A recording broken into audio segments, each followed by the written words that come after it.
I'm Meghan DeFord. And I'm Richard Taliaferro. We're both coaches, and we're teaming up to have the kind of conversations we have with our clients. The sometimes messy, always meaningful, what now questions we all face. In each episode, we'll take on a question or challenge about work, purpose, and all the spaces in between. Think of it like the show Frasier, but with less neuroses and more real-world coaching. So let's dive in. Hi, Meghan. How are you doing? Great. Richard, how are you? I'm good, trying not to melt here in the Northeast. What's your favorite frozen novelty? Summer frozen novelty. Oh, God. I have a thing for ice cream sandwiches. I love an ice cream sandwich. Love them. I could eat them all day. Wait, do you do like the cookie ice cream sandwich, or do you do the like brownie wafer thing? Wafer Yeah. ice cream sandwiches. And Yeah. I try not to go to Trader Joe's and buy them every time I go there. You and I are different in that regard, in that there are always ice cream sandwiches in my freezer. During the summer, I really love like a snowball, like a snow cone, especially with marshmallow cream. That's one of my faves, but we are a year-round ice cream sandwich family. And every so often I have a taste for those in the winter. Oh, because why not? Yeah. Why not? Yeah. So we're talking about burnout.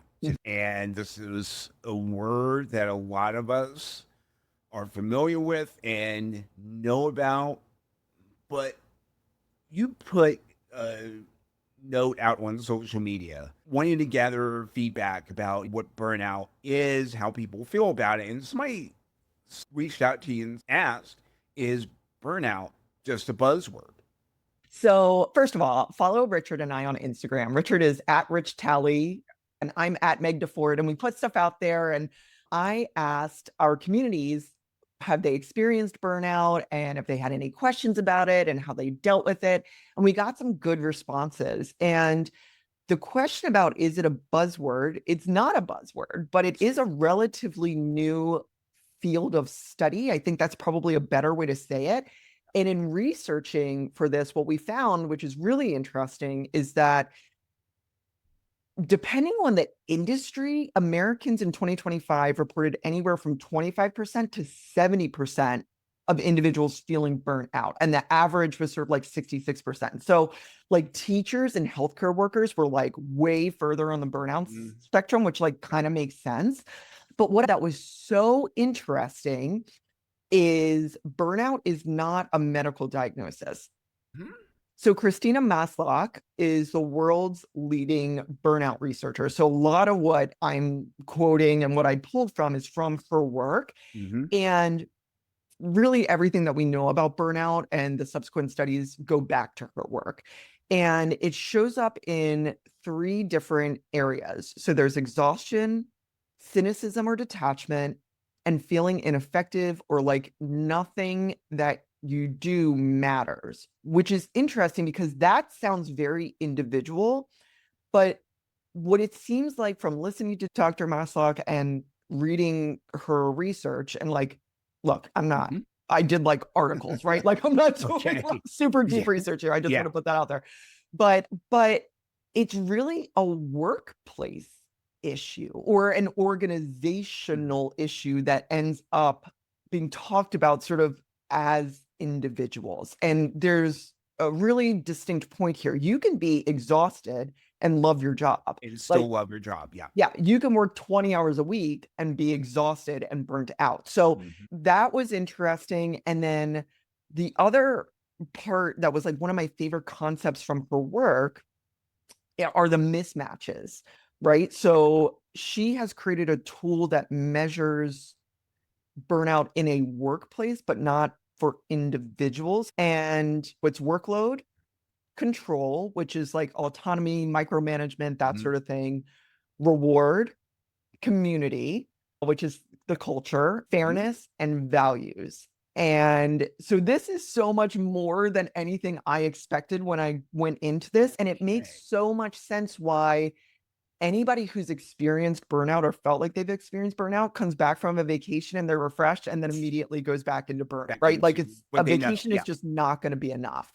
So yeah, really, really, it is not a buzzword. There's a lot of No, research definitely behind not. it, but it's also not a mental health diagnosis. Like your therapist isn't going to diagnose you It's with yeah, it's burnout. not in the DSM Correct.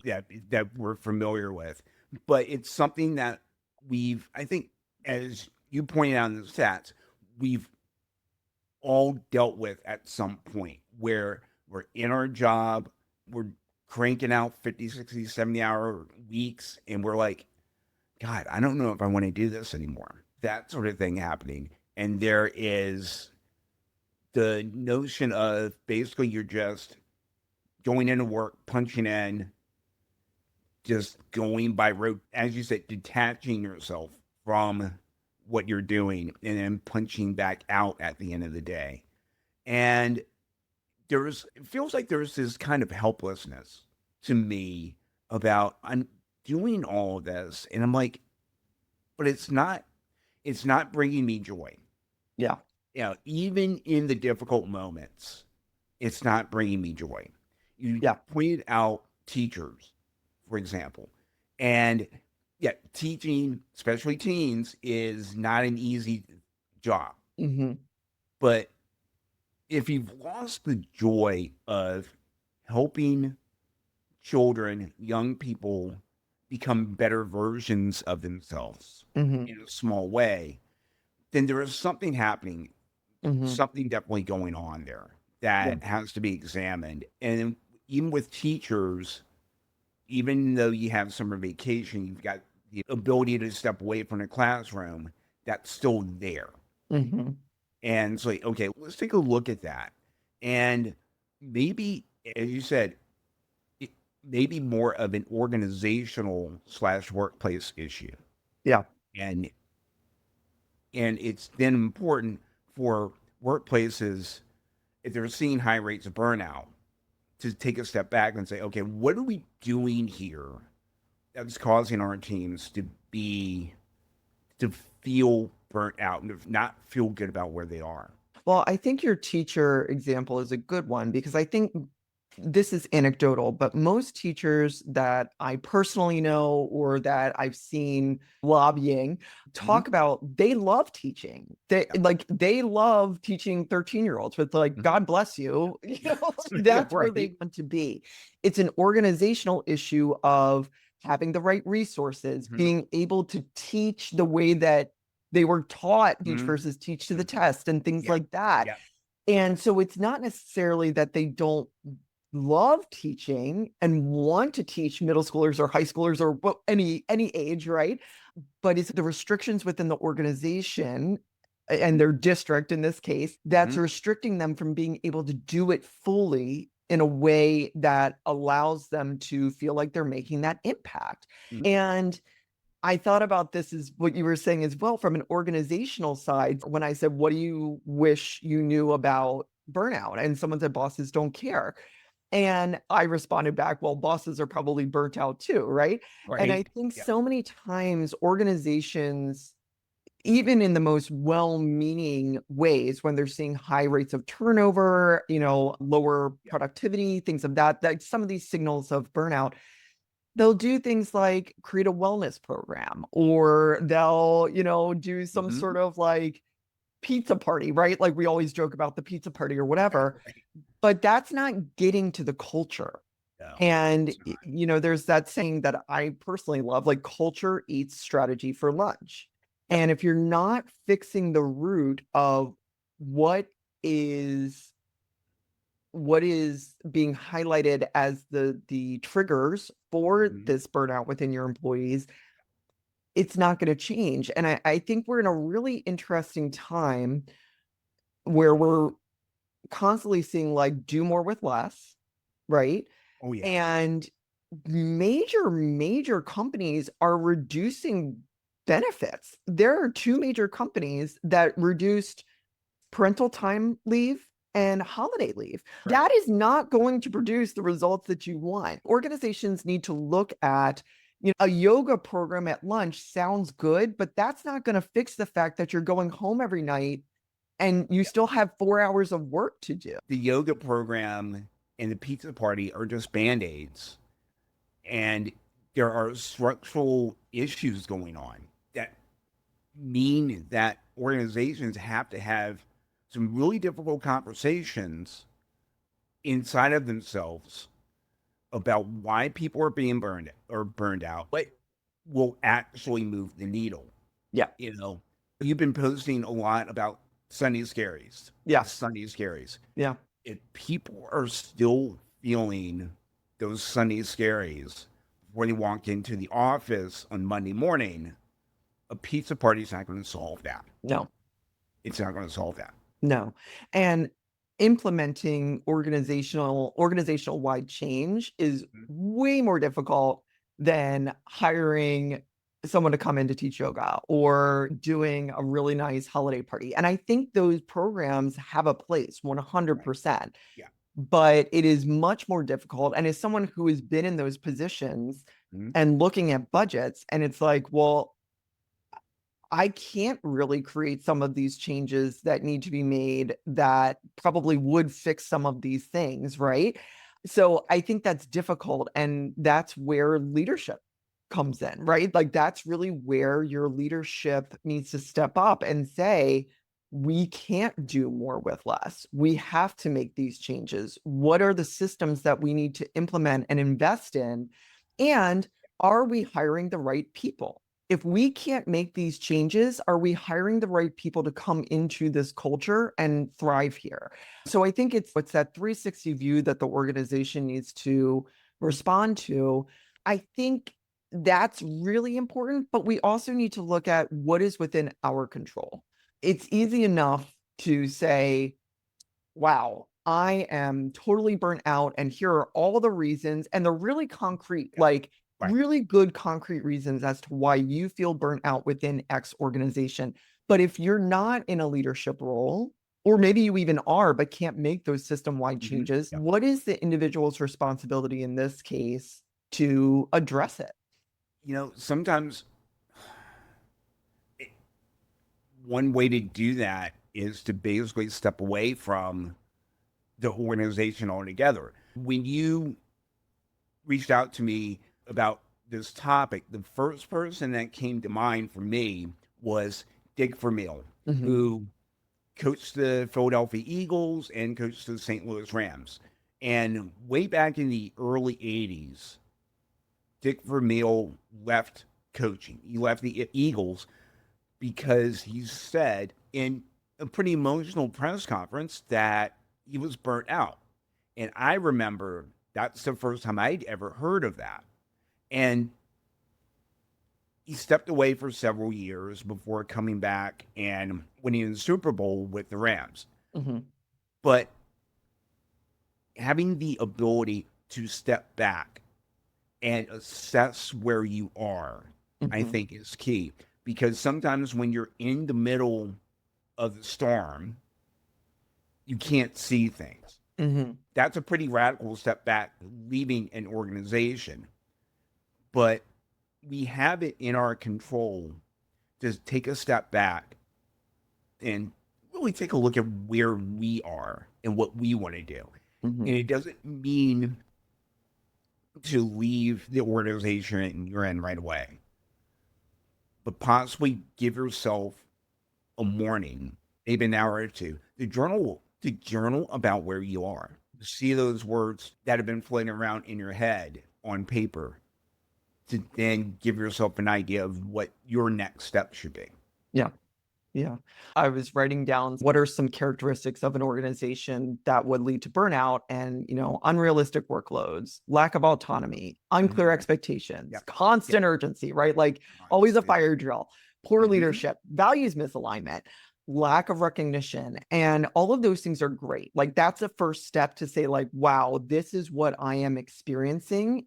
And within that, I think that's where people stop, right? And they don't understand maybe their own sense of agency, which is what you were talking about, of like Yes. Dick Vermeil was like, I'm burnout and I need to take a beat. Now he took, was able to really, Get back. but for so many of us, most of us, we can't just like leave our jobs, Yeah. right? Like, Yeah. so oftentimes I think we think the vacation's going to fix it.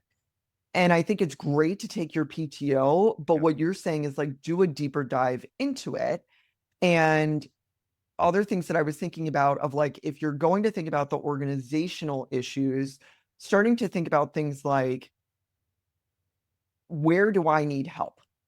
What Yes. boundaries have I abandoned? Mhm. Have I communicated clearly to my supervisor about how I'm feeling, how I'm struggling, right? Like, or what I'm struggling with? Because I Mhm. think sometimes we shoulder things that maybe we don't even need to. I know that I've had jobs where projects have just come with me and I just did them. And then when I was feeling overwhelmed, it was like, yeah, well, why is this even in your portfolio? And all it took was me to say, like, hey, I can't manage all of this right now, which feels scary, by the way. It was very Oh, scary for me to definitely. say that Yeah. because it felt like I was saying I can't do my job, which Mhm. I kind of was. Yeah. But Oh. like, what have I tolerated because it's easier than changing? Mm. Looking at your energy audits, and then also really looking at being really clear on yourself as well. Like, am I actually trying to solve these or am I just like giving into it? Right. And I think that's important as well. Am I just pointing out all the negatives or is this real? I think that's something else we kind of need to understand. And I think fit is a big part of it. I have said this before, like I have changed, but I have not made changes. And what once fit may not fit anymore.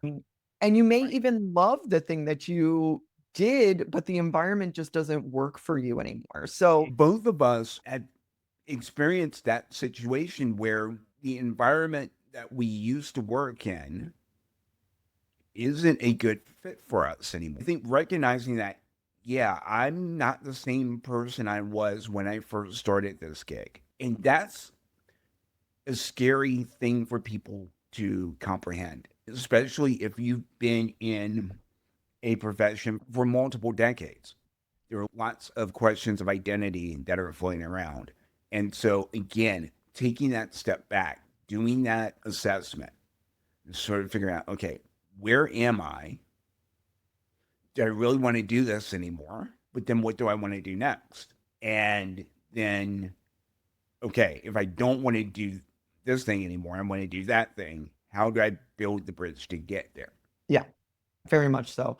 And I think I was thinking about like the weather and how we can't control the weather, but we can Yeah. control if we bring an umbrella or we wear Mhm. boots, you have a scarf, or we Yes. have ice cream sandwiches or whatever. Like Yeah. we control what you can control Mhm. and being open. I think that identity piece is so critical that you were talking about, really being open to saying like, I am not my job. This isn't working. What are the things that I like about it that drew me to this?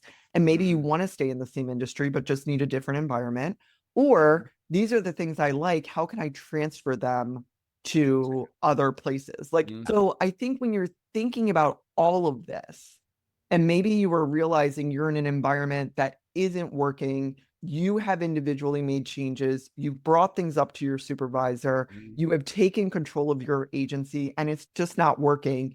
Taking that moment and stepping back and saying, is it just the environment? Or is it the conditions in this industry? And if it's the conditions in the industry, Mhm. how do I take what I love and what I'm skilled at and apply that to something else? Exactly. And that's one of the things that we both help people do Yeah. is because again, we've told ourselves a story about what we're able to do. Yes.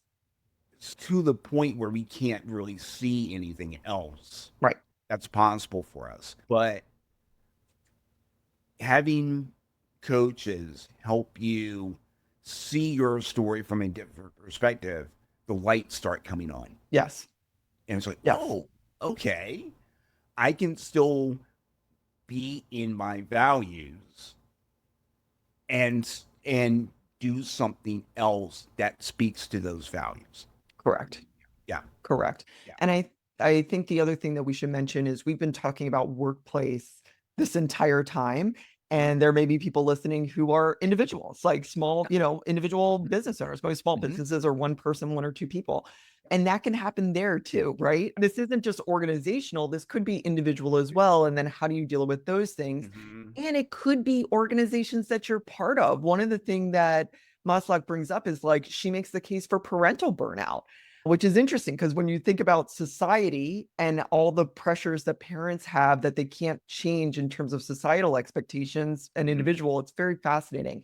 But this can happen within, a run club that you're part of, or a religious Mhm. organization, or any sort of community organizations that you're part of. As we grow and we change, the environment may not be right anymore, or that organization just isn't right anymore for us. Mm. So, in going back to that, focusing on what you can control, you know, it sounds so simple, but make sure you're getting enough sleep, make sure you're drinking enough water, make sure you're moving your body, nutrition. It sounds really simple, but focus on those things.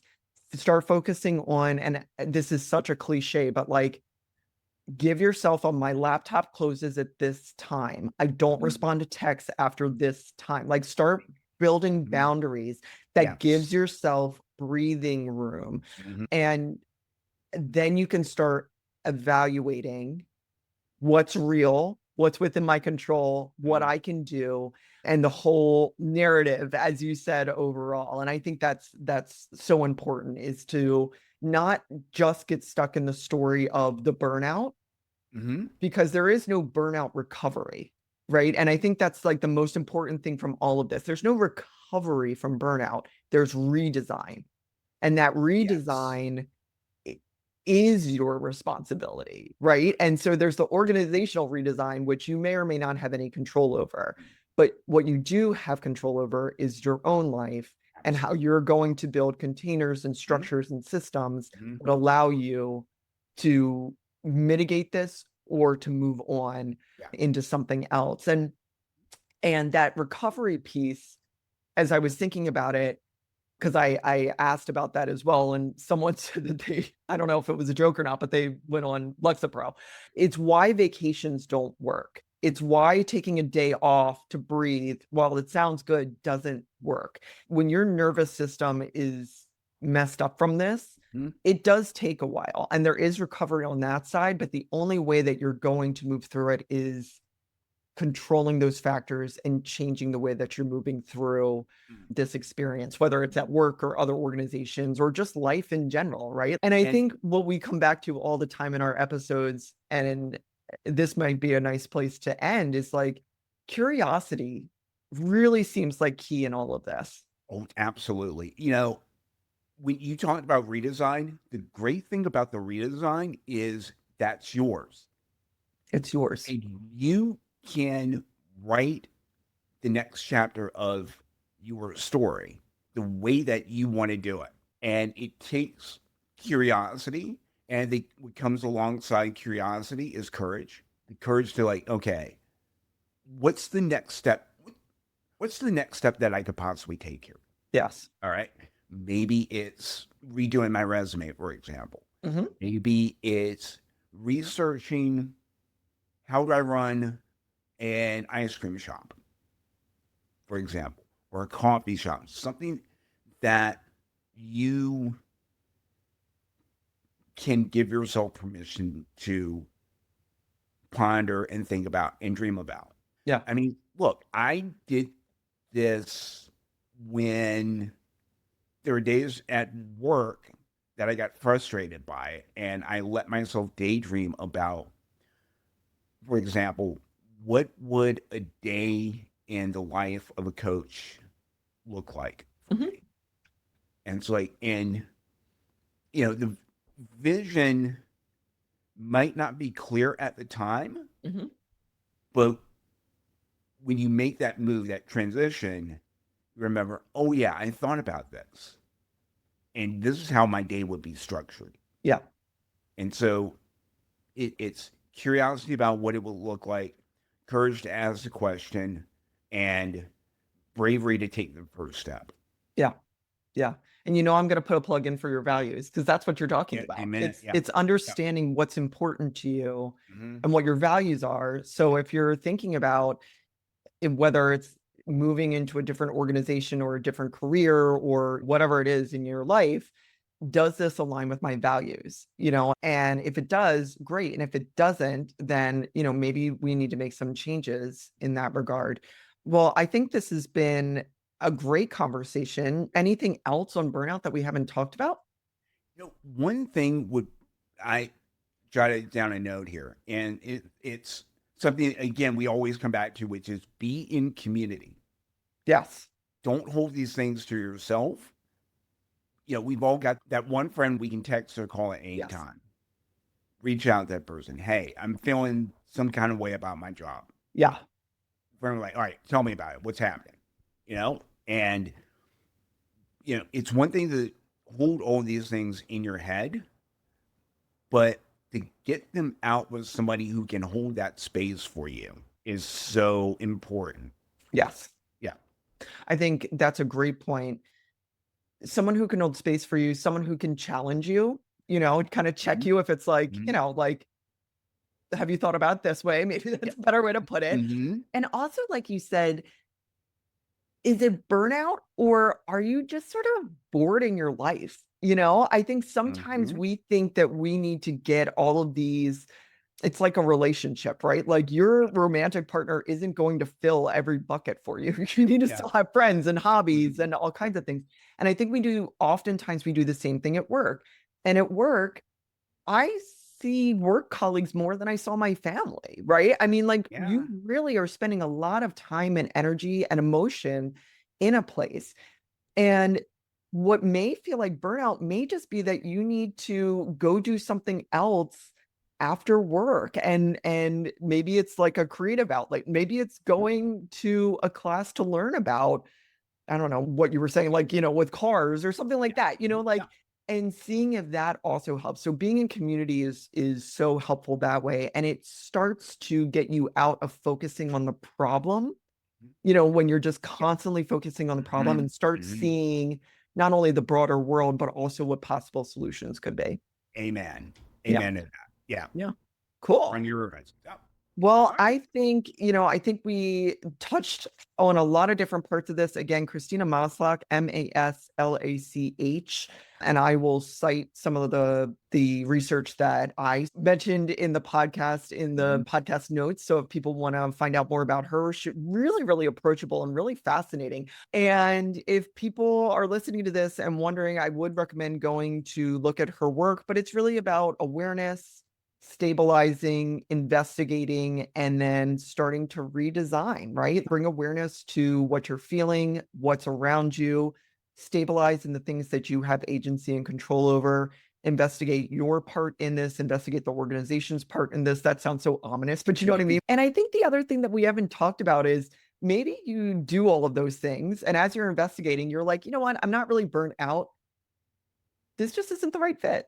That's cool too. Like, Fine tune. like it's completely fine. And that gets into that identity work that we've talked about before, and start thinking about like, maybe have you been putting so much of your job into your identity and vice versa? So In trying to unwind some of that. Yeah. unwind it. Yeah, exactly. Yeah. Cool. Well, All right. Richard, this was great. Thanks for having this chat today.